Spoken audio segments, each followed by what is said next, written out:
Ladies and gentlemen, welcome to the Rogers Kakasungura YouTube channel.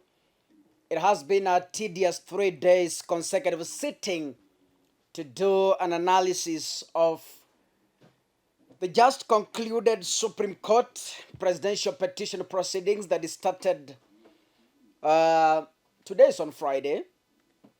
They started on Wednesday, Thursday, and today Friday, and they have successfully ended. And the president of the Supreme Court, Mother Kome, has guided us that she will be giving the judgment on Monday. So we are waiting to see what the judgment will look like. But then today, I want to point out a few things that I gathered from the defense side that happened in the morning all the way to evening. The 7 bench judges questioned the lawyers from the defense side to respond to a few questions that they critically raised yesterday, and today in the morning it was a session for them to respond. But from this platform, I felt like they did not give convincing responses as far as the questions were concerned, and I will be explaining myself why I'm saying so. Because yesterday I did a roundup of the questions they were to respond today, and because I did it today, I was to give you an overview of their responses as far as this petition is concerned. Yesterday, the judges raised very critical questions that might determine the writing of the judgment over the weekend, because they will have today night, tomorrow, Sunday, and then Monday. They have said they will give a notice early in advance so that we are able to know at what time they will be delivering their judgment. If you know, I've started acquiring the language from court, so if it's not my mistake, it's called language influence. If you may permit me to address you on the questions that were asked yesterday and how they were answered. Yesterday, the defense lawyers were asked to explain why Chebukati never waited until the following day to announce the result. They gave a shallow answer that there were chaos and they could not. We understand. Chebukati had all the day from morning.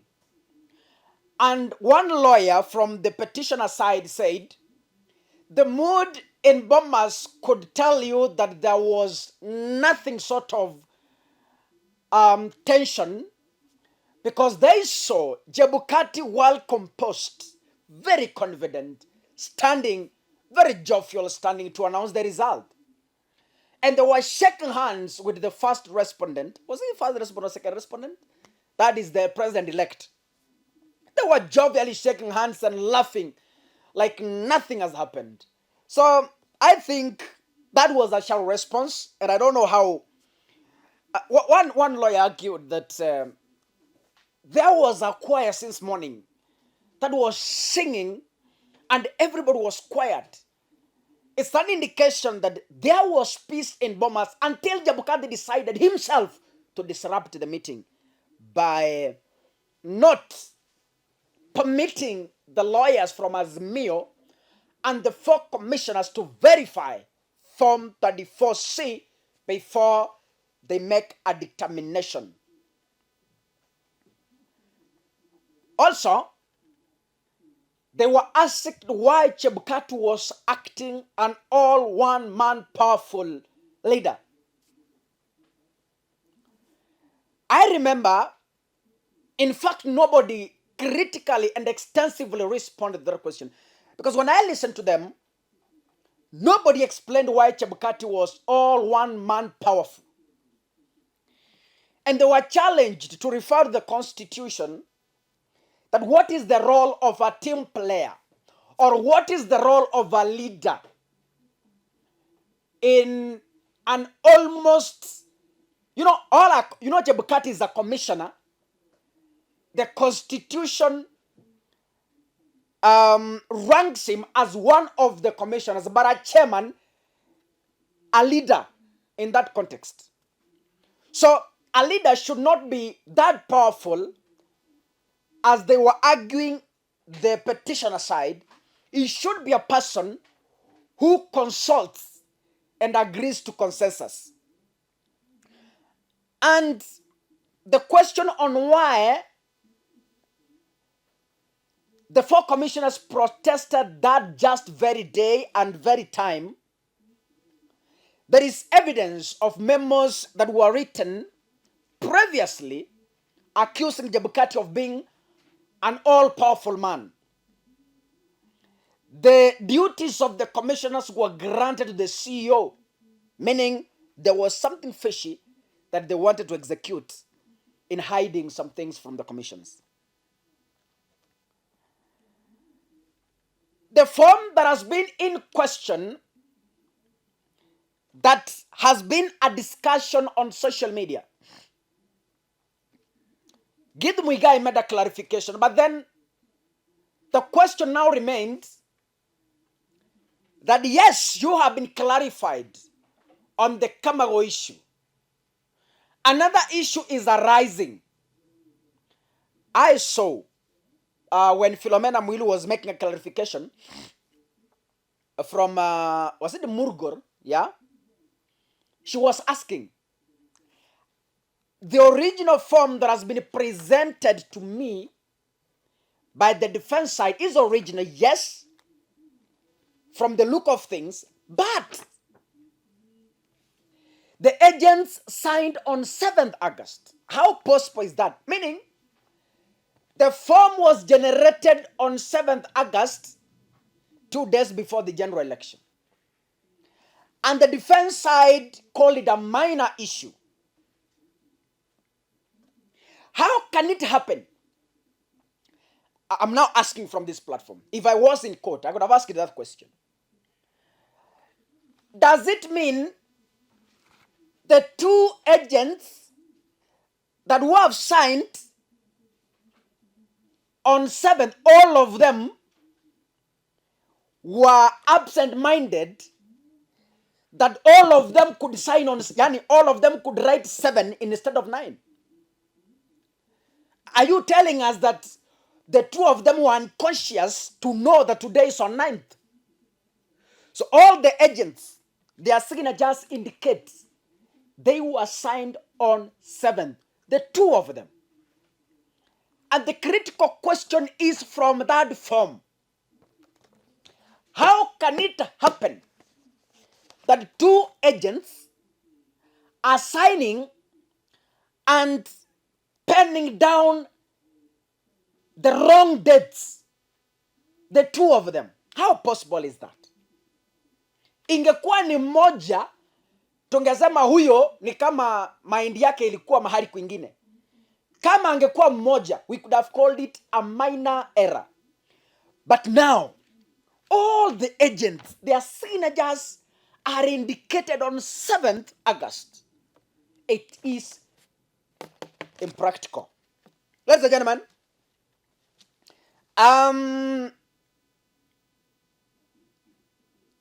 the question on the National Security Council that Chebukati pinned down of visiting him in Bomas with the demands to re-engineer the results and supervert the will of the people, as per the IEBC chairman Wafula Chebukati.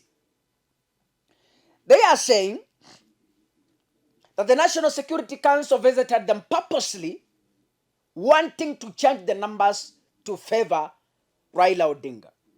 And the judges were interested. And the question that rose here, how did they know?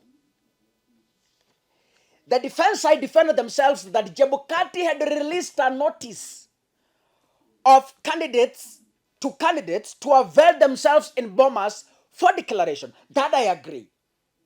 Even myself, I knew early in advance from the atmosphere that Chebukati is about to raise the election. That every Kenyan knew. But the question is that they did not answer. Chebukati claims that the Security Council wanted to change numbers to favor Raila Odinga. How did they know those numbers? Who told them? That is the question they never answered. I'm just making an observation. I'm not giving court evidence because the proceedings have already ended. So I'm just making an observation from the just concluded proceedings.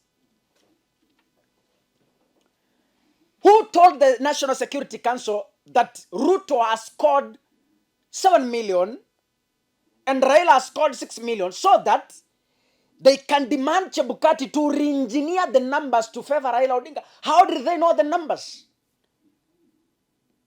That question was not answered. The only answer they gave is Chebukati wrote a letter. So when you write a letter to candidates, you do not include the numbers scored in the tally. You don't include. You just give them a notice. Kujeni Bomas, tunataka kutangaza matokeo, period. Come with your families. But in that letter, you do not include the numbers scored by each candidate. You only send a notice. So, how the Security Council knew the numbers, we don't know.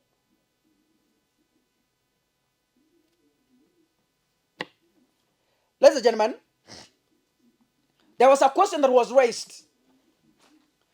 The lawyers from the defense side claimed that the KM kits take a JPEG photo, a JPEG format photo, and then once it's uploaded, it changes to PDF.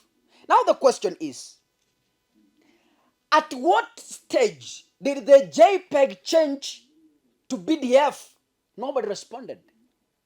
They only said there is a system, but they never practically explained how the KM kit converts the JPEG image into a PDF format that is in the public portal. That question was not extensively answered. Why? Because you remember, the petitioner side was denied access to other servers. Ladies and gentlemen, you had the court, you had the report from the registrar of the Supreme Court.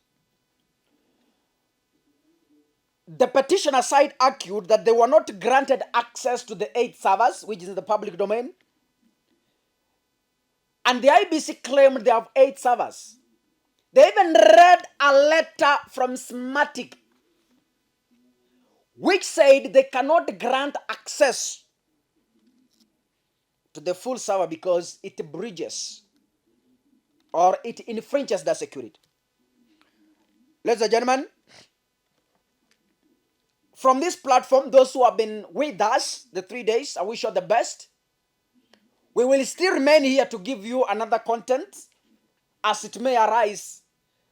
But ladies and gentlemen, keep subscribing, keep watching, and keep sharing our content. This is just among the many questions I picked, which I felt to me, I never got the right answers from the defense side. There are so many questions that I provided yesterday, but I feel this is some of the questions from the many questions that never satisfied me when the defense side was giving their responses.